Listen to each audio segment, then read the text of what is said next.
مهما عملنا أكل سمك ما بتبقاش غير أحلى أكلة اللي هي اللي بالبطاطس. أنا على فكرة من النوع اللي هو إيه اللي ممكن أسيب السمك وآكل البطاطس كده بالصلصة بتاعتها دي حاجة كده من الآخر، جميلة جدا جدا جدا. شايفين؟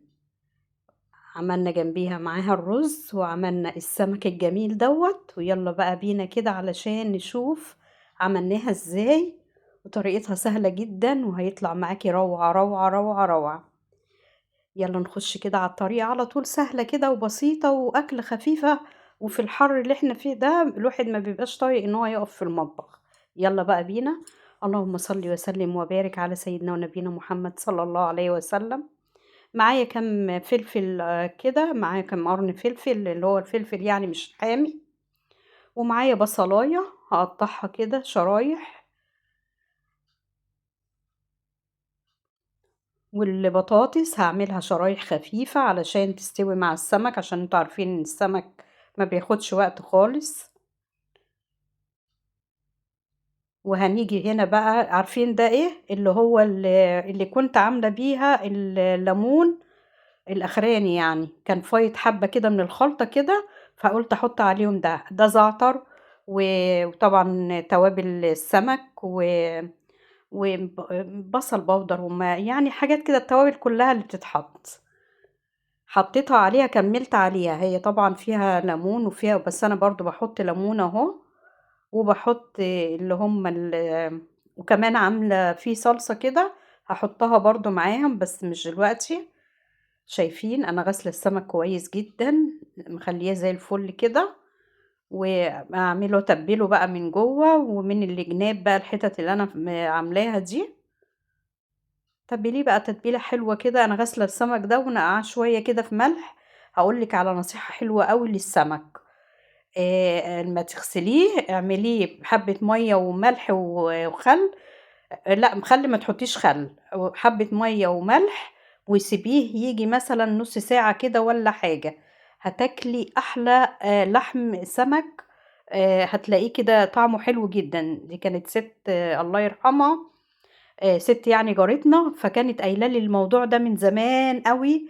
وأنا بصراحة كل أمّا أفتكر أترحّم عليها بصراحة الفكرة اللي هي قالت لي انقعي السمك كده في ملح كده وسيبيه شوية هتاكلي لحمه كده جميل جدًا. هنا بقى دي حبة صلصة كده، الصلصة دي أنا كانت عندي صلصة عادية يعني كانت صلصة كده من غير ولا بصل ولا أي حاجة، وحطيت عليها حبة زيت، وحطيت كده التوابل برضه معاها، ورُحت حاطاها عاملاها كده في البطاطس. تمام، شايفين؟ البطاطس دي بقى طعمها بينزل عليها الخل والليمون والحاجات وطعم السمك بينزل عليها كده بتبقى طعمها أحلى من السمك نفسه. طبعًا أنا باقول إحنا من السمك، لكن هو السمك بيبقى طعمه جميل جدًا لمّا بنعمله صينية كده بيبقى أحسن بكتير وصحّي، ولا قلي بقى ولا دقيق ولا حرقان في الزيت ولا الكلام ده كله. كده سهل أوي الطريقة الأكل السمك لمّا بيتعمل كده بيبقى سهل جدًا، أو مشوي أو يتشوي، يعني لا ده لا ده، بس هي بصراحة دي عشان البطاطس كده أنا باحبها، فعملتها بالطريقة دي. يا رب يعجبكم.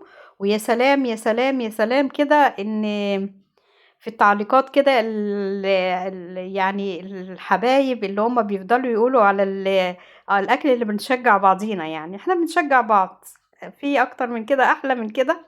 بس طبعًا اوعوا تنسوا اللايك بقى، يعني إحنا نشجّع بعض وكل حاجة، بس نشاهد الفيديو كده ونعمل اللايك بتاعنا الجميل.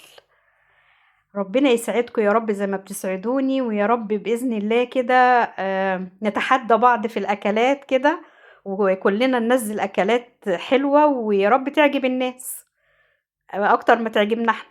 أنا حطيت هنا بقى التوابل، حطيت بصلة عشان الرز، مع إن أنا باحب السمك ليه رز أبيض، بس لأ قُلت المرة دي هاعمله ببصلة كده. وحطيت التوابل بابريكا وحطيت زعتر. وأهم حاجة أنا باقول لكم الزعتر ده ليه بقى، ربنا يجيب ابني بالسلامة كده يا رب. هو في مرسى مطروح، فطبعًا هو راح بقى سوق ليبيا هناك وكدهوّة، فهيجيب لي يعني توابل، فأنا مستنية التوابل اللي هيجيبها لي من هناك. الزعتر ده بنتي هي اللي جايباه برضه من هناك.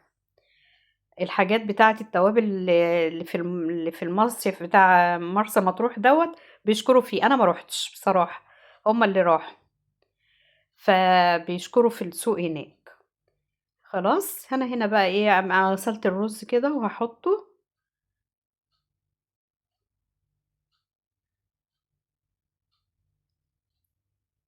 بس. بُصّوا بقى، أنا زي ما أنتم عارفين أنا باخلّي الرز يغلي غلوتين كده ويتشرّب، وبعدين باسيبه وأقفل عليه. عايزة أقول لكم ما فيش حبّاية رز كده بتلزق في القعر بتاع الحلة. خلاص، أهو بقى شايفين السمك وشايفين جماله وريحته كانت قالبة الدنيا، كإنه جمبري كده. طعمه بقى إيه، كان أنا باسجّل لكم بعدين علشان بيبقى في دوشة، ما هو برضه في دوشة أهوّة، الكلاب عمّالة تهوهو برّه الله يسامحها. ف يعني أنا باسجّل لكم في الهدوء، المفروض إن أنا باسجّل لكم في وقت هدوء يعني.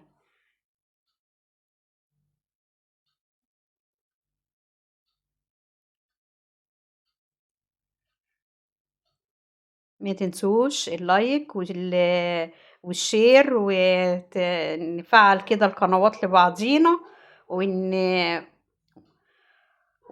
وندعّم بعضينا، ما حدّش يدعّمنا عشان نعرف يعني إيه، نشوف بقى مين يعني قنواتنا دي هتتقدّم والّا هتتأخّر بقى أمّا نشوف. شايفين أنا باورّيكم أهوّة الحلة ما لزقش فيها حبّاية رُز، ما فيش حبّاية رُز لزقت فيها.